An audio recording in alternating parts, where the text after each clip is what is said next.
Hello, dreamers. This is Marco of Dreaming in Fashion. Welcome to another week of this podcast where we discuss all things fashion. So, this week we're going to get into a couple of things here. So, first up on my list is Vogue. So, with Vogue, they have announced that they are honoring 5 fashion historians, and they're also saying that you should be following these fashion historians on Instagram. They are Alexander McQueen, Prada, Mason Margiela.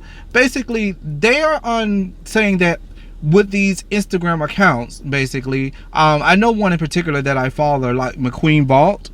Basically, they are posting pictures of all of the archives of those designers that I just named, the Alexander McQueens, the Prada, the Mason Margiela. Basically, they're basically just posting all their pictures that you can no longer kind of find, like, and that are in their archived or whatever. So with those Instagram accounts, Vogue just wanted to honor them and shout them out and say that, hey, we see you guys and we love what you're doing, so we're going to pick you guys and use you guys and shout you out for what you're doing, in regards to those people or those designers that have passed away, or just an archive of all of their particular works. All right, next up is on my list is designer. Well, he's a costume designer and he's an artist and he does fashion design as well. His name is Joshua Aponte. Basically, and you can find his Instagram under Joshua Aponte Designs. What he basically do is he creates all of these elaborate designs and custom costumes for people. Some of your favorite people from TV, like RuPaul's Drag Race. I know he's created a lot of costumes for a couple of those girls that has been on those shows, like from past seasons and different things like that. I think that he's a really dope artist and fashion designer. I like his point of view and I like his aesthetic to design. You guys should check him out on Instagram. His name is at Joshua Aponte Designs. All right. Speaking of designers and people being on TV, let's talk about Auntie June, and meaning June Ambrose, that is. So I was scrolling across my Instagram timeline and I saw that June Ambrose was having a closet sale. So basically, I don't know if this was like her actual retail store or she rented the venue, or if this is like a staple in New York for her. But she took all of her wardrobe or all of her clothes that from the past that she actually had, and she started selling them out, reselling them. Basically, it was accessories, it was shoes, it was purse, it was bags, it was hats. And basically she did this whole like almost like a garage sale type of ordeal, and she resold a lot of her stuff. And I know the line, from what I saw on Instagram, was wrapped around the building. I know that Fashion Bomb Daily did like a article on it or did a post on it, and maybe you guys can still see it if you go to her Instagram. For June Ambrose, you may be able to see her doing her closet sale and it's almost like a pop-up shop. So you guys be on the lookout. She may do another one sometime in the future. So for all of you fashion people or fashion girls that like, fashionable items at a discounted price, maybe let me not say discounted, at a reasonable price, please go and check out Auntie June Ambrose and look at her stuff and see what she's doing.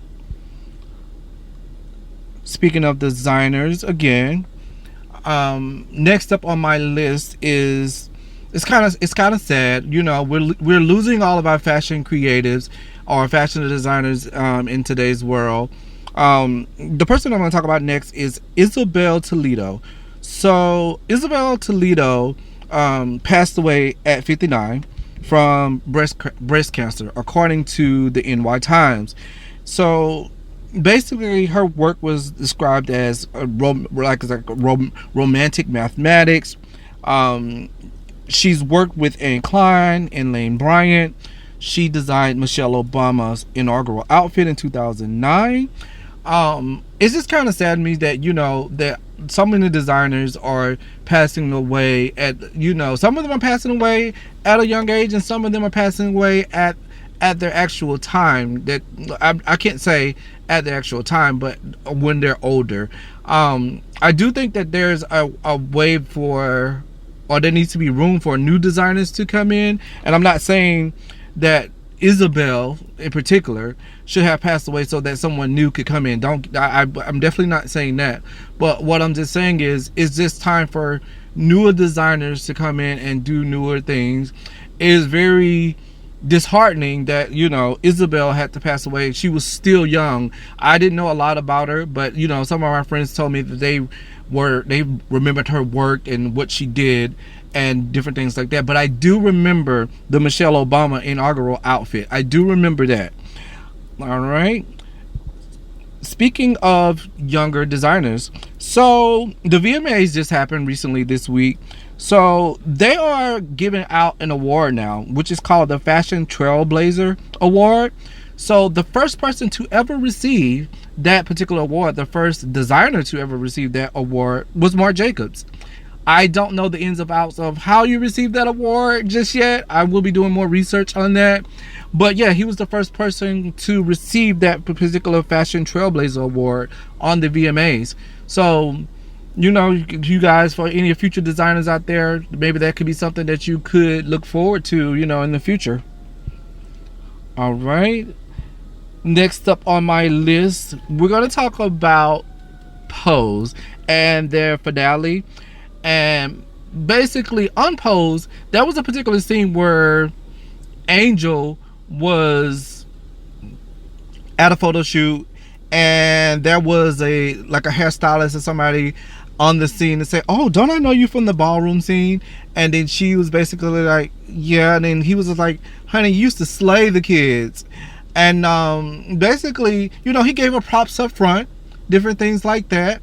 And afterwards, later on, during the photo shoot, he began to spill her tea, as the kids would say and the boys would say, to the other women that were at the photo shoot, saying that, "Oh, do you know that she's a transgender?"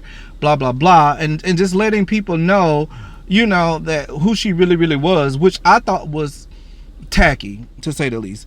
But that particular storyline was a storyline of a real transgender model that really happened. And that transgender model name was Tracy Afrika, also known as Tracy Norman. She had a successful career in the modeling industry. She worked with Vogue Italia, Avon Insider, and in 1975 she appeared on the Clairol box, and it was the box number 512, dark auburn. So I wasn't around at that particular time. I was born in 81, but if you guys, some of you, my older listeners, may remember who she was, or may have seen her on the box, hey. And also, basically, the storyline that was similar to Angel's was a hairstylist at an Essence magazine photo shoot was just gossiping about her and spilling her tea. And spilling her tea meaning disclosing that she was a transgender woman. And basically her career kind of took a halt from there. And nobody wanted to work with her. They was canceling her bookings and different things like that. But the turnaround happened in 2015. Clairol reached out to her because they wanted to make her face the centerpiece during their campaign. And also in 2016, Tracy and Gina Recaro were the first two openly transgender women to be on the cover of Harper's Bazaar USA magazine. So I thought that those were pivotal moments and times to bring, and it's the perfect timing in the times that we live right now for her to be coming back. And I saw her on Instagram, and I saw a couple of photos of her online and stuff. She's still beautiful. So if you haven't researched or looked her up, go to your Googles or wherever you do your search engines and different things like that, and search up Tracy Norman or Tracy Afrika. Take a look at her and follow her work. And speaking of Afrika, still another sad storyline here, or another sad headline which I just heard about here was Dapper Afrika, a stylist, artist, and he was a wardrobe icon, basically out in New York. He passed away recently. Basically, Fashion Bomb Daily did a tribute to him. Just stated he was a self-pronounced wardrobe icon. He mixed African prints with bold accessories, bracelet, necklace, and hats.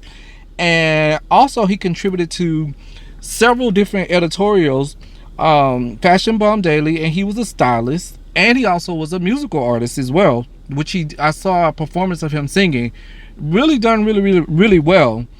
Also, it's just kind of sad that, I'm not sure the reason that he passed away or anything like that, but I do know that he was a dope creative and he was a dope designer. So, also on Fashion Bomb Daily, his family is accepting donations. So there's a link on their page.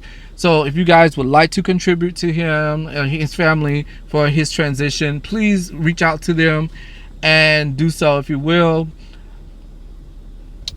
All right. Speaking of death and different things like that, recently, something that's got the headlines really buzzing right now, which I just learned about last night, was Forever 21 is considering to file bankruptcy. And this was according to the Harper's Bazaar website. So rumors are just circulating that the people familiar with the company's finances told Bloomberg and CNBC that they are considering to do a bankruptcy. So the sales were declining and they wanted to file because they felt it would help the underperforming branches to revive their businesses. Forever 21 makes like an estimated $3 billion per year in sales, and they're struggling to pay vendors and landlords. And I find that kind of ironic because I used to work for Forever 21. I'll get into that in just a second here, the details about that. And also, they haven't announced that they're closing any of their 800 stores that they have, and which is shocking as well, because if they do file bankruptcy, I think that will be a part of the branches that are not doing as good in sales and revenue. I think that it would be smart for you to close those particular branches, just so that you can sustain the business. LA Times also wrote that, and they also projected that Forever 21 lost its cool factor, and their merchandise was just too broad. So here's my perspective on Forever 21. Here's my story. Sorry to make this like a story time, but I just like that since I was working there at one point in time in my life as a visual merchandiser, that I just wanted to give my input on the company as a whole, for being inside of the company and seeing how they operate. So working at Forever 21, I was a visual merchandiser for like 3 years, and they treat their employees really bad. They don't give adequate lunches and breaks. And from what I knew, a lot of people were suing them because they were knocking off so many designers and designers, like, design concepts, ideas, and changing a couple of things and making it their own and calling it their particular brand and renaming it basically and reselling it. I saw that often working there, and I didn't think that it was good. The fashion was cheapish or not good quality. It was fast fashion, like we all know, like many of the other ones, H&M, Zara, many of the other brands and retailers that do fast fashion. So I just think that it was only a matter of time before this was to happen. People just don't shop Forever 21 like they used to. I went in Forever 21 actually on yesterday, and the store was empty. And this was in the evening time, like, around 6 or 7, and the store was empty. I couldn't believe it. And but my experience, like I said, with Forever 21, I just don't see them as being a great company. And overall, I think that this was a long time coming, and that's just my take on it. Well, guys, that is my show for this particular week. Remember to listen to me on Spotify, Stitcher, iHeartRadio, TuneIn, YouTube, and Google Podcasts. And please make sure you guys comment and subscribe. And until next time, keep dreaming.